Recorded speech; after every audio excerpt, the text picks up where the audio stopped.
Hello and welcome to another Harsh Noise Gear review. I am here with the Korg Volca Mixer. This is a great little mixer for mixing your Korg Volcas together.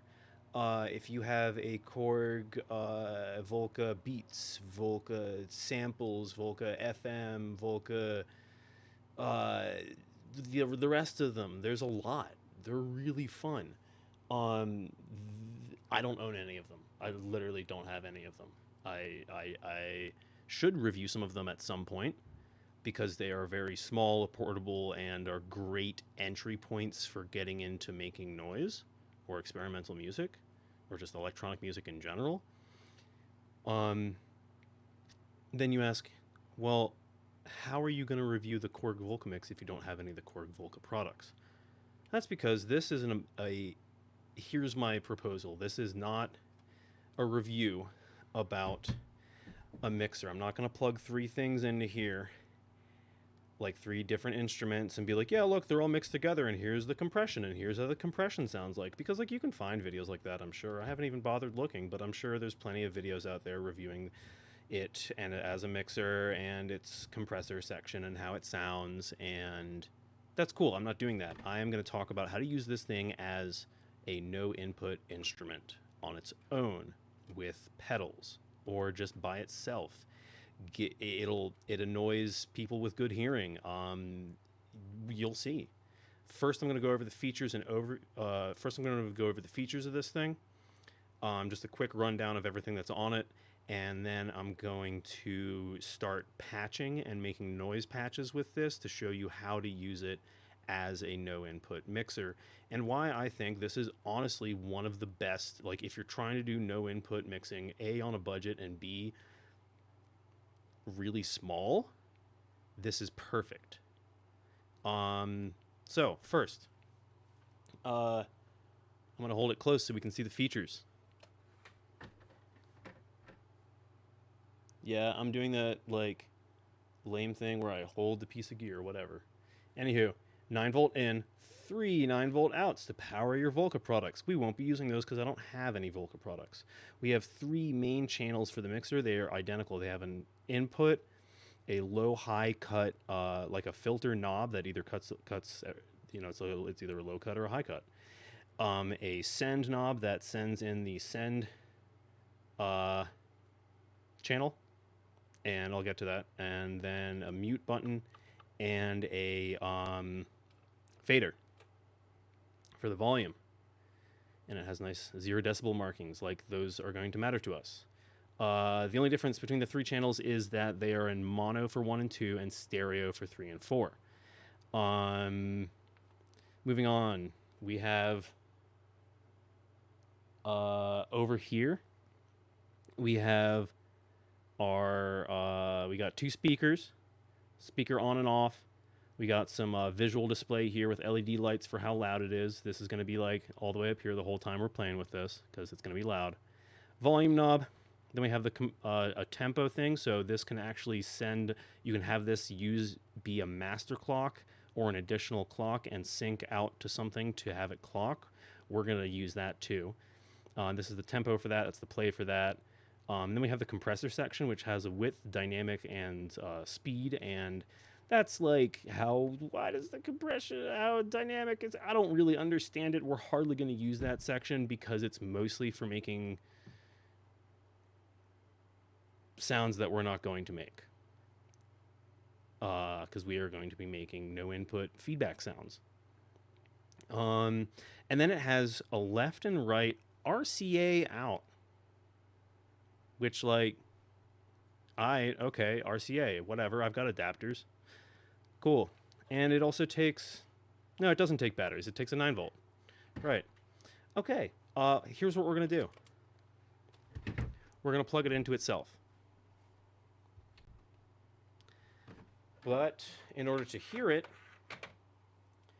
we have to plug into it. So what we are going to be doing is we are going to be treating this right output as our actual out, and that is connected to our mixer.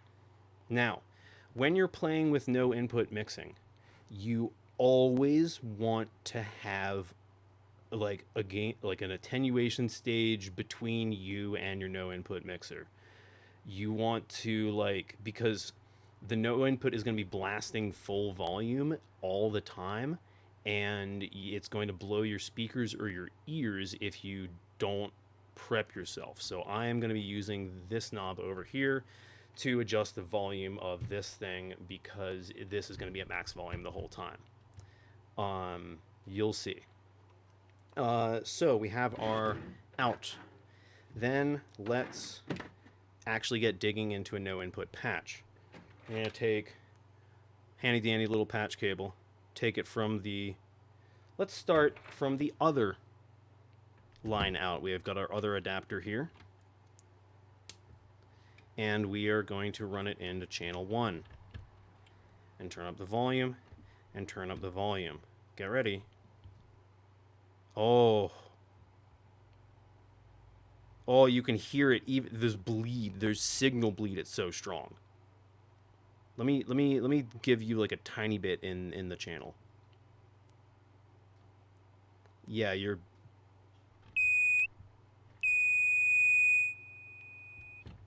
dog probably hates you. Your cat probably hates you. Your teenager probably hates you. I don't hate you. I love you for watching this. But yeah, there's going to be some very high frequencies in this video, as well as some like screeching, and it's going to be rough. So if that doesn't sound good, then no input mixing probably isn't for you. But moving on, let's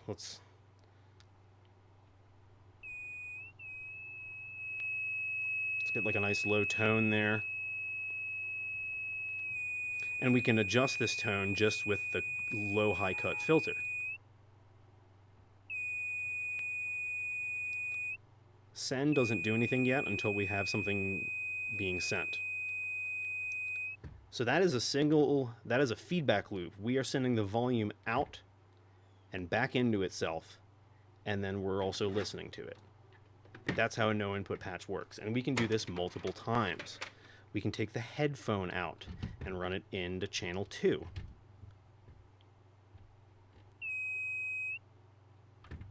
But then what happens when we combine those signals?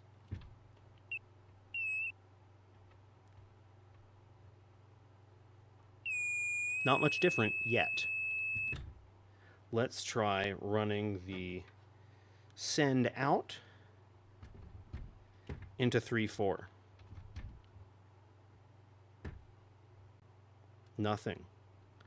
But that's because we don't have the send turned up.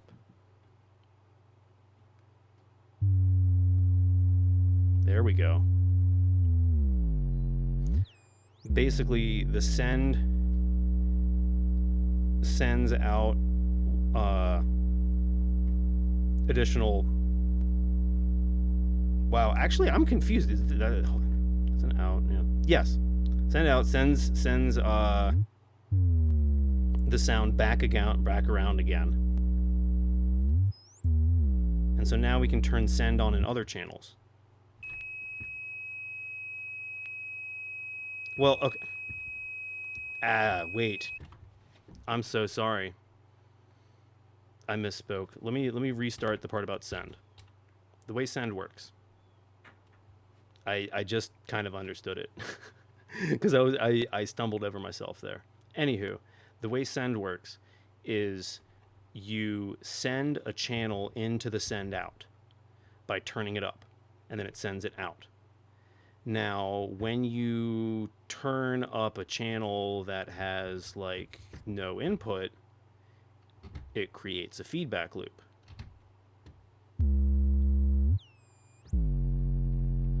Right? So that's how you can use the send channel. You can turn up the others.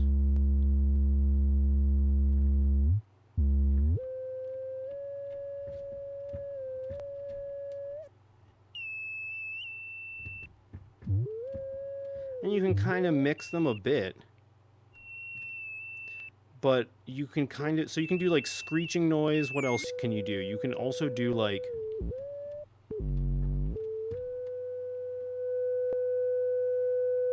You can also do like cut up with these mute buttons.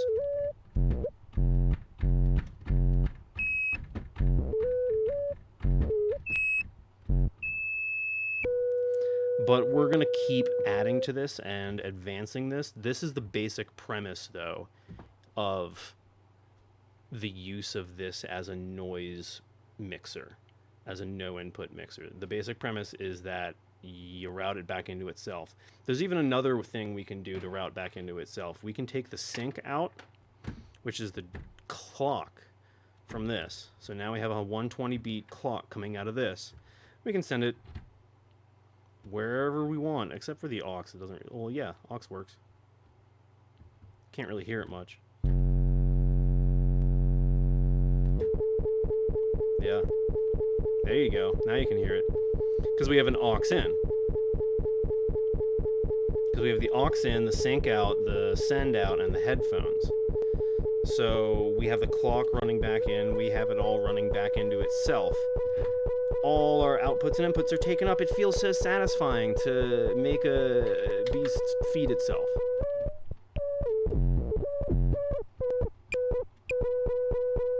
Let's increase the tempo. Let's get it going real fast. Max is out of 240.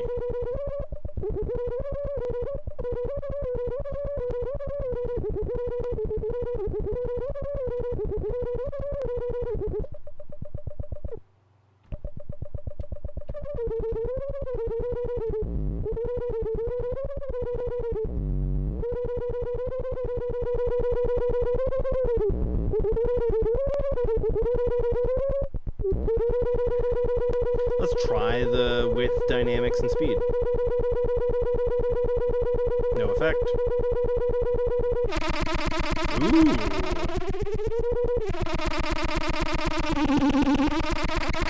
Now width has an effect.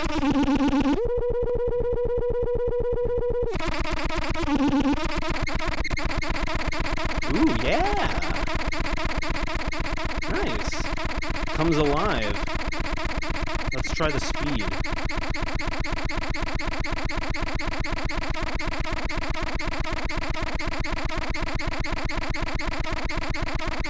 Yeah, you kind of got like a complex beat now.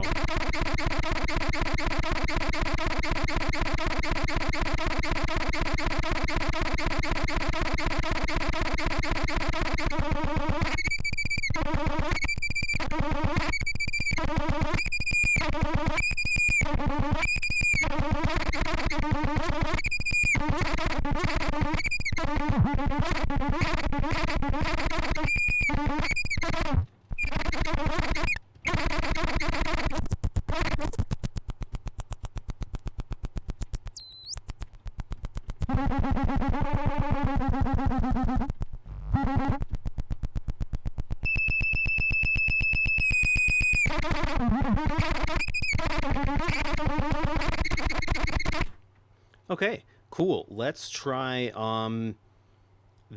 adding pedals, because that's where you can really, yes, you can mix these up in different ways. Like I can put the clock into the one of those, and the one of the other send into the aux or something, and I probably will in this video. But the really exciting thing to do with this is to add pedals into these loops. So let's try it out. First, our channel 1, our headphone out. Let's bring in some screeching classics with the death metal distortion that I have reviewed, and most of you are familiar with now if you've been watching my videos. This is a very loud pedal, and it will distort our signal, and it has an EQ, low, mid, high, and a level knob. Let's hear what it sounds like.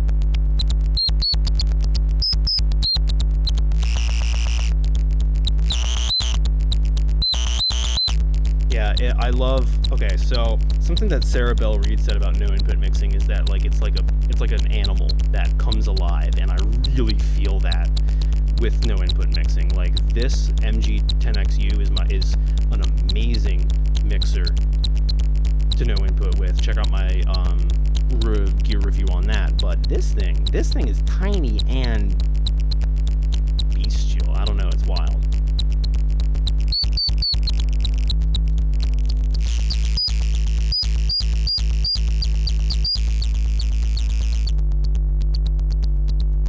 Yeah, this is sick. It's like,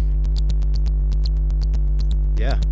Something I forgot to mention about the Volca Mix is the speakers, right? So you can turn it on. And the only really interesting thing about the Volca Mix speakers is that, holy shit, do those high frequencies, like when you do that, when you like go to the high cutoff knob on any of these and it makes that ultra high frequency feedback loop, these tiny tinny little speakers are deafening. Like they like high pitch, ultra high pitch, like almost I can't hear because I'm in my 30s, but I'm sure the teens down the street are like, what the fuck, who's doing that? You know? But let's add another pedal. Let's use the Canyon delay into channel 2 from the headphone out. And the Canyon is my I was gonna say my favorite delay, but it's like, you know, my main delay that I use. I don't really have another one right now. So if you want to like gift me, if anyone wants to gift me gear, I'll totally review it and keep it, or I'll send it back to you. I don't know. I just like playing with gear. Whatever. Check this out.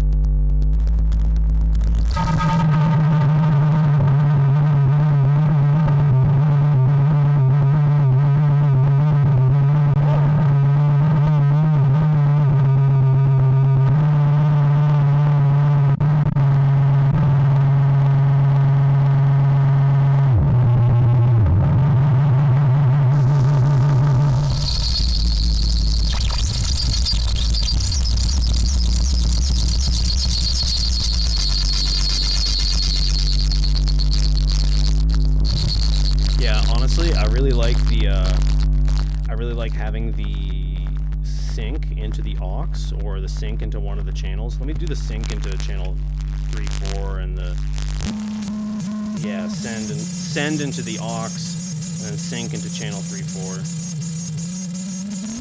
And now the send knobs just mess with the invisible aux channel.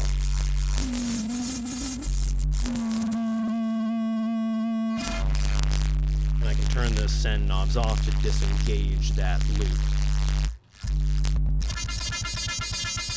And there's my clock. That's like just the clock right there.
Alright, you see where I'm going with this, right? I'm just gonna add another pedal.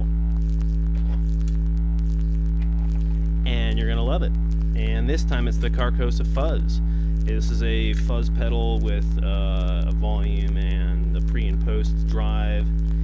pre and post gain, and like a high cut knob. And let's run our, you know what, I think I want the sync into the aux, get that click, get that drum beat, and then I want the send out. I want the send to go through the fuzz. Into channel 3/4.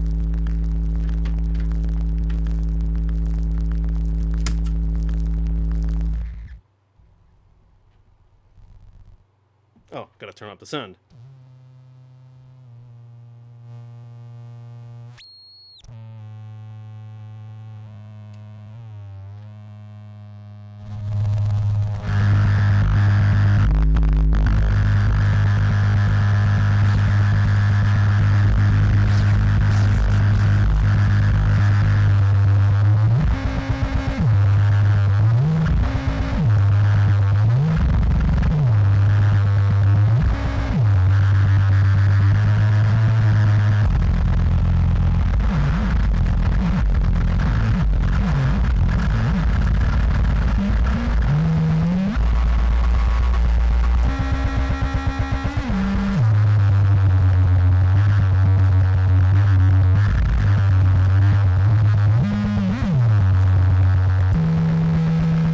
I find no input mixing to be one of the ways you can really like play your pedals without really like having a sound source. You don't need a microphone, you don't need a synthesizer, you can just play your pedals. And this is like the smallest package to do it in, I think.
This whole time I've been playing with the tempo up. Let's turn it off.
All right. I think that about covers everything I wanted to talk about with this. The other thing, last thing I wanted to mention is what's really good is using a microphone, like a simple microphone, either a contact mic through some gain or like a little cheap dynamic mic, and using these small speakers, because then you have like, where is it? Check this. Okay, let's, instead of the send out into 3/4, let's just run a contact mic in. Right? And we're going to put it on top of the speaker and turn the speakers on. Oh, I gotta turn everything back on again. Here we go.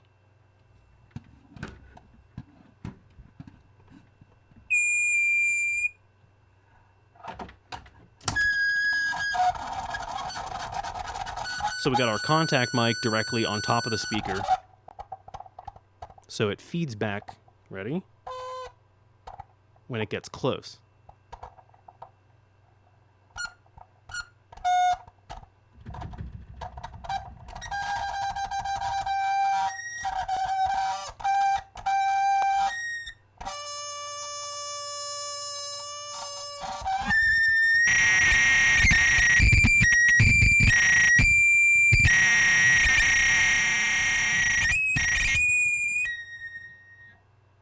Okay, so that's interesting. That's something I didn't know. When the speaker is on, it doesn't engage these RCAs, but it does still engage the headphones. So if you wanted to, if you actually want to do this, you have to go like this. Shit. Didn't realize that.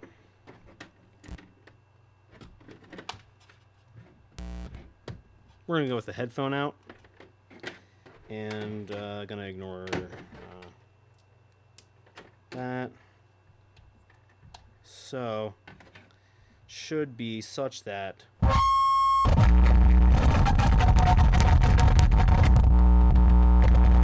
there we go.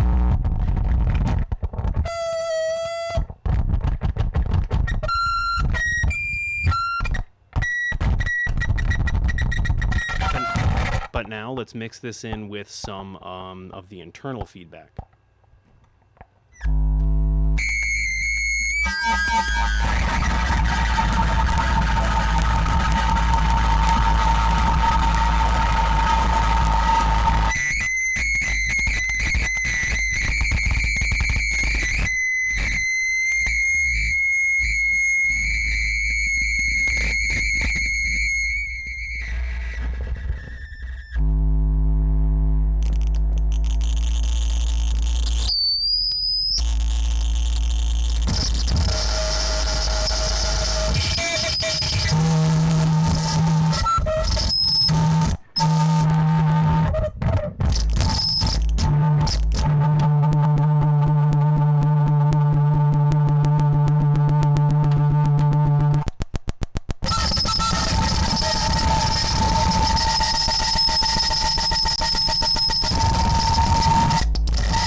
Okay, now that's enough. You've seen enough.